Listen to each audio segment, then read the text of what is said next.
지난 주말 일본 기시다 총리를 향한 폭발물 테러는 9달 전 아베 전 총리 테러와 여러 면에서 닮았습니다. 시간과 장소 또 사제 무기가 그렇습니다. 하지만 체포된 용의자는 여전히 입을 열지 않고 있습니다. 도쿄에서 김현애 특파원입니다. 일본에선 기시다 총리에 대한 폭발물 테러와 지난해 7월 발생한 아베 전 총리 사건이 유사하다는 목소리가 나오고 있습니다. 실제 두 사건은 모두 선거 유세장에서 발생했고 시간도 오전 11시 30분경으로 같습니다. 용의자가 무직으로 사제 총기나 사제 폭탄을 사용한 것도 비슷하다는 겁니다. 다만 아베 사건의 경우 용의자가 범행 동기를 바로 밝혔지만 이번에 체포된 용의자는 묵비권을 행사하고 있습니다. 일본 경찰은 오늘 오전 기무라 용의자를 와카야마 지방검찰로 송치했습니다. 아베 사건을 겪고도 여전히 경호 체계에 구멍이 뚫렸다는 지적도 커지고 있습니다. 하지만 일본 정부는 경호엔 문제가 없다는 입장을 밝혔습니다. 和歌山県警においても必要な体制を構築するなど必要な措置は講じられていたものと聞いています。 폭발물 테러를 피한 기시다 총리의 지지율은 급상승했습니다. TV 아사히 여론조사에서 지난달보다 10.2%포인트 오른 45.3%를 기록한 겁니다. 도쿄에서 JTBC 김현희입니다. 뉴스룸을 시작합니다.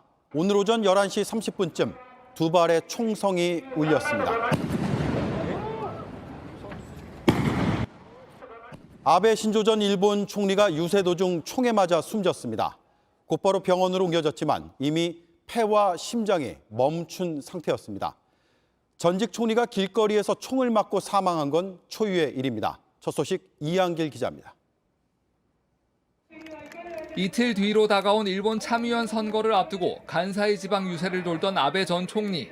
유세가 시작된 지 얼마 지나지 않아 아베 전 총리의 등 뒤에서 갑자기 총소리와 함께 하얀 연기가 피어오릅니다.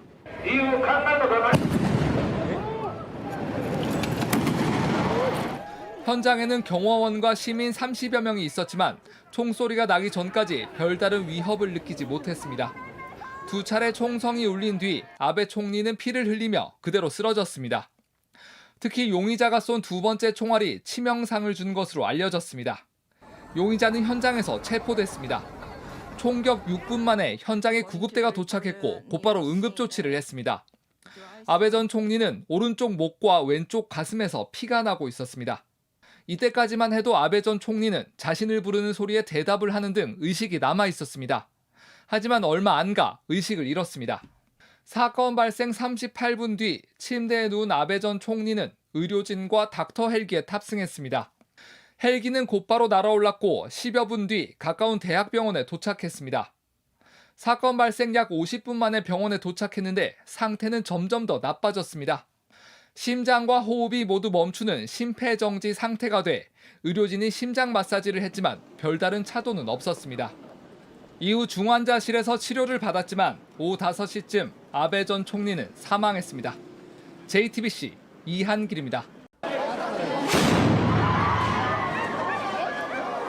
오늘 오전 일본 기시다 후미오 총리가 연설자로 나선 현장에서 폭발이 일어났습니다. 기시다 총리는 긴급히 대피해 신변에 이상이 없는 것으로 전해지고 있지만 아베 전 총리가 연설 중 총격으로 숨진 지 1년도 안 돼 벌어진 사건이라 일본은 큰 충격에 빠졌습니다.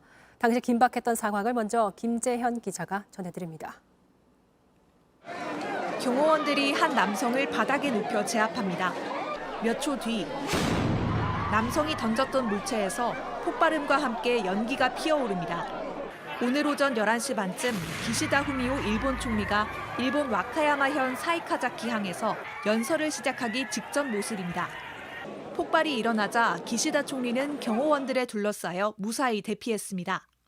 현장에 수백 명의 청중이 있었지만 다친 사람은 없는 것으로 파악됐습니다.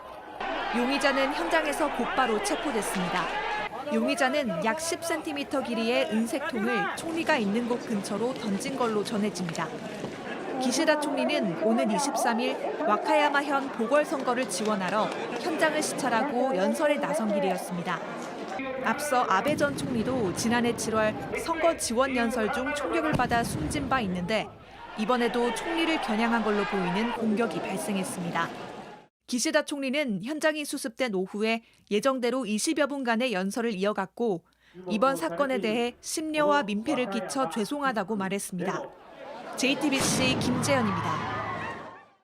어제 기시다 총리의 연설 현장에서 붙잡힌 폭발물 테러 사건의 용의자는 묵비권을 행사하며 여전히 입을 닫고 있습니다. 일본 경찰은 투척된 은색 폭발물이 쇠파이프 폭탄일 가능성에 무게를 두고 수사를 벌이고 있습니다. 도쿄에서 김현예 특파원입니다. 기시다 총리 뒤편으로 날아든 은색의 폭발물. 기시다 총리로부터 약 10m 떨어져 군중 속에 섞여 있던 24살 용의자 기무라 류지가 던진 겁니다. 용의자는 현장 체포 당시 또 다른 폭발물을 꺼내든 상태였습니다.